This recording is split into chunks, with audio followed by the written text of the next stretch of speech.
Frédéric Ancel, bonjour. Bonjour. Vous êtes géopoliticien, prof à Sciences Po, spécialiste du Moyen-Orient et aussi professeur à la Paris School of Business.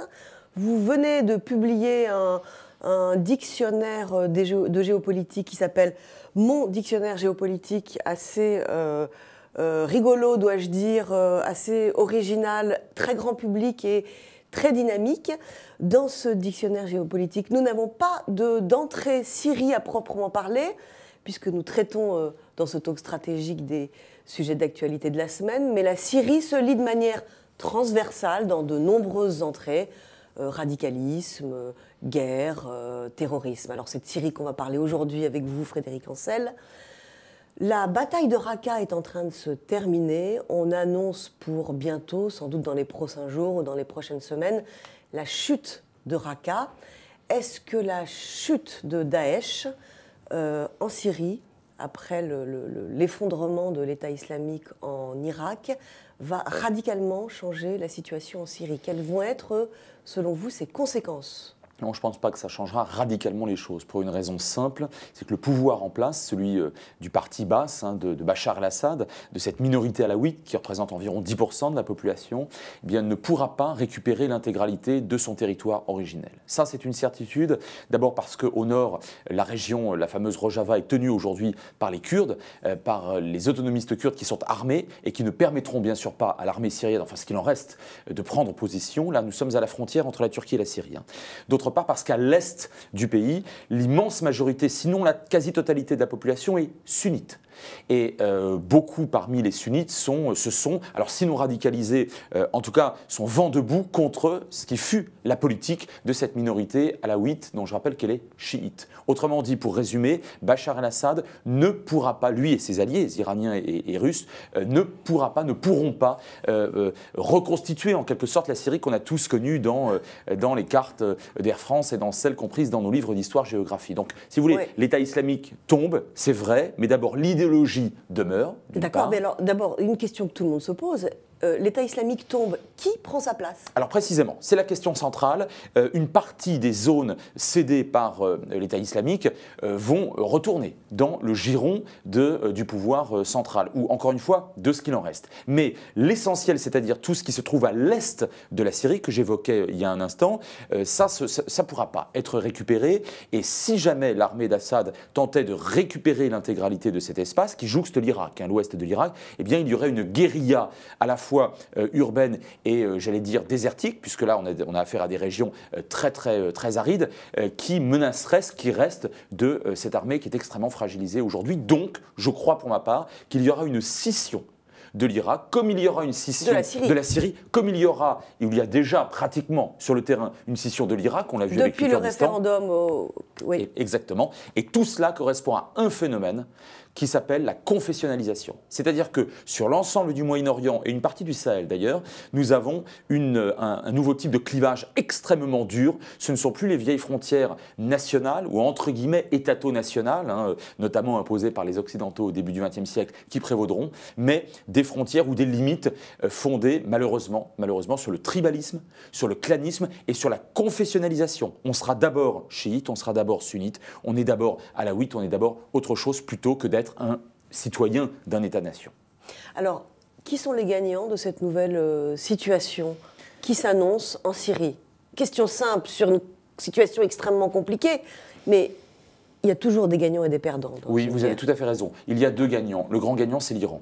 Car l'Iran a réussi pratiquement sans coup férir. Ils ont perdu plusieurs milliers d'hommes. Mais enfin, sur l'essentiel de la guerre, sur les 300 000 pertes ou un peu plus de Syrie, c'est quand même pas beaucoup. Et l'Iran a réussi à créer une zone pan-chiite. C'est-à-dire que c'est, comme on le sait, la République islamique d'Iran, c'est le bastion, le cœur politique du chiisme aujourd'hui dans le monde. Et bien aujourd'hui, entre l'Iran, une grande partie de l'Irak, majoritairement chiite, et la Syrie de Bachar el-Assad, nous avons une forme un continuum qu'on peut d'ailleurs étendre jusqu'au Hezbollah libanais. Autrement dit, jusqu'à la Méditerranée, jusqu'au port de Beyrouth, avec d'autres poches, notamment au Yémen. Et donc là, l'Iran, en Syrie aujourd'hui, est simplement incontournable. Et puis un autre vainqueur, malgré tout, on l'a évoqué. Incontournable, on va y revenir à cet autre vainqueur. Incontournable, mais garant de stabilité.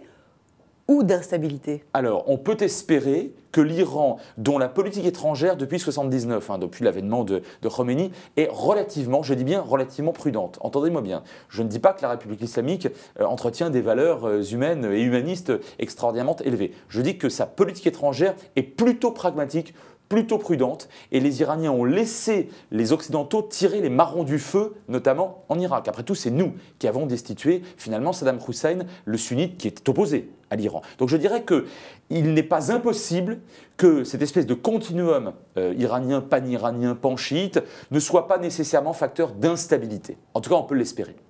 Et donc les deuxièmes vainqueurs, les Kurdes.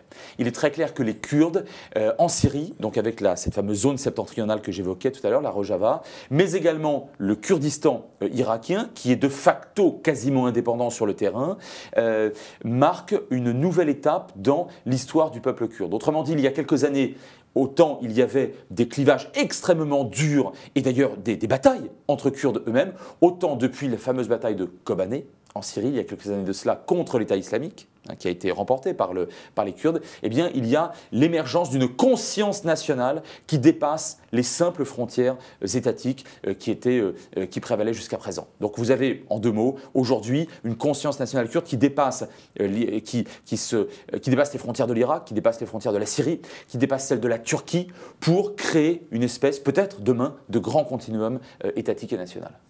L'Iran, les Kurdes, la Russie, c'est pas un vainqueur pour vous en Syrie? La Russie est un vainqueur de la défaite des États-Unis, ou plus exactement, les Américains ont offert à la Russie, en 2013, lors de cette fameuse crise d'août-septembre 2013, celle des gaz neurotoxiques, c'est M. Obama qui a offert à la Russie la possibilité non seulement de venir, mais d'être, pour le coup, incontournable. Je rappelle qu'en 2013, aucun chasseur-bombardier russe ne se trouve en Syrie. Bien sûr, la Syrie et l'URSS de l'époque étaient alliés depuis les années 50, mais la Russie était présente, allez, techniquement et politiquement. Aujourd'hui, la Russie est indéboulonnable du fait du retrait américain de cette zone.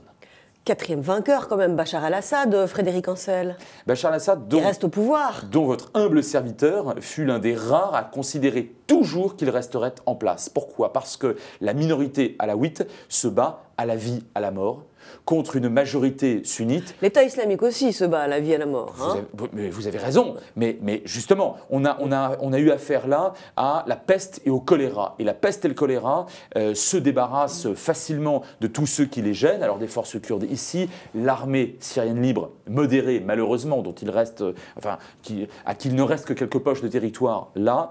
Et effectivement, ces deux adversaires redoutables qui se sont battus à la vie, à la mort, vous avez raison d'insister là-dessus, sont effectivement les forces les plus, allez, j'allais dire les plus diaboliques, je prends un terme un petit peu moraliste.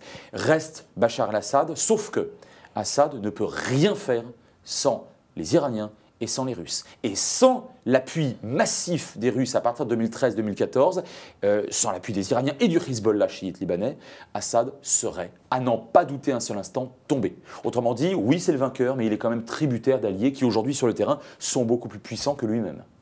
Alors, et la France dans tout ça? La France qui a pendant très longtemps entretenu des liens culturels et historiques avec la Syrie et avec le Levant en général. La France a été exclue du dossier syrien depuis à peu près 2 ans. Aujourd'hui, Emmanuel Macron propose d'établir un groupe de contact qui ferait revenir la France au cœur des négociations. Alors, j'ai 2 questions pour vous, Frédéric Ancel. Petit 1, la politique syrienne de la France a-t-elle changé, puisque Emmanuel Macron a dit vouloir faire un aggiornamento et il estime aujourd'hui que le départ de Bachar el-Assad ne doit plus être une condition à la reprise des pourparlers. Et la deuxième question, la France a-t-elle les moyens de revenir au cœur du jeu syrien ? Je pense qu'Emmanuel Macron a raison de tenir compte des réalités sur le terrain. La posture moraliste, qui d'ailleurs, à certains égards, est tout à fait légitime, consistante à dire pendant des années « Bachar est vraiment trop ignoble, on ne discutera pas avec lui », moralement se tient. C'est une posture qui se tient. Sauf que, vous l'avez très bien rappelé il y a un instant… c'est aussi une position courageuse. C'était courageux, absolument, de la part de François Hollande. Simplement, aujourd'hui, il y a une réalité, cette réalité, et vous venez de la souligner, de la rappeler, c'est que Assad ne tombera pas et que les Russes et les Iraniens le maintiendront au pouvoir mordicus. par conséquent, il faut bien en tenir compte. Ça ne signifie pas qu'on va en faire un partenaire extraordinairement chaleureux, un ami et un allié, mais ça signifie qu'on ne peut pas, et que la France en tout cas n'a pas les moyens, d'empêcher des négociations sur l'après-guerre sans Assad. Il faut en tenir compte et par conséquent Assad sera là d'une manière ou d'une autre. Maintenant la France a quand même quelques billes dans la région. Quel levier j'allais dire? Alors d'abord il y a un levier militaire et il y a un levier politique. Le levier militaire c'est quand même des forces considérables, c'est vrai de notre aviation et de nos Rafales, c'est vrai d'un certain nombre de canons sur place, donc une artillerie lourde et puis on l'a vu il y a encore quelques jours avec malheureusement la mort d'un soldat, il y a tout de même, nous avons des forces sur place. Alors officiellement, ce ne sont bien sûr pas des forces que je qualifierais de régulières, nous avons des forces sur le terrain. Et ça, c'est quelque chose de très important. Par ailleurs, sur le plan politique, au Liban, en Syrie même, nous avons également comme alliés des forces politiques qui sont considérables, et encore aujourd'hui.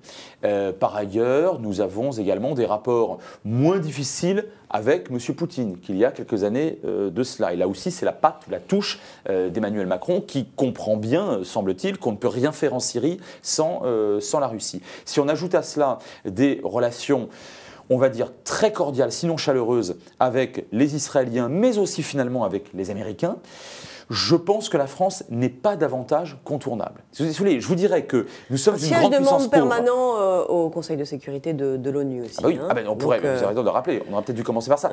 La France pourrait mettre son veto à des négociations, enfin une résolution qu'auraient souhaité faire passer les autres grands sur la Syrie si la France n'est pas contente. Donc vous avez tout à fait raison. On ne peut pas, à nous seuls, rééquilibrer les forces en présence, on ne peut pas modifier la situation générale, mais on peut, comme toute grande puissance pauvre, on peut parfaitement empêcher tout de même que ça se fasse sans nous. Et les États-Unis, dans cette guerre, dans cette galère, Frédéric Ancel, il s'était rendu très discret sous la présidence de Barack Obama. Ils sont difficilement compréhensibles et lisibles sous celle de Donald Trump.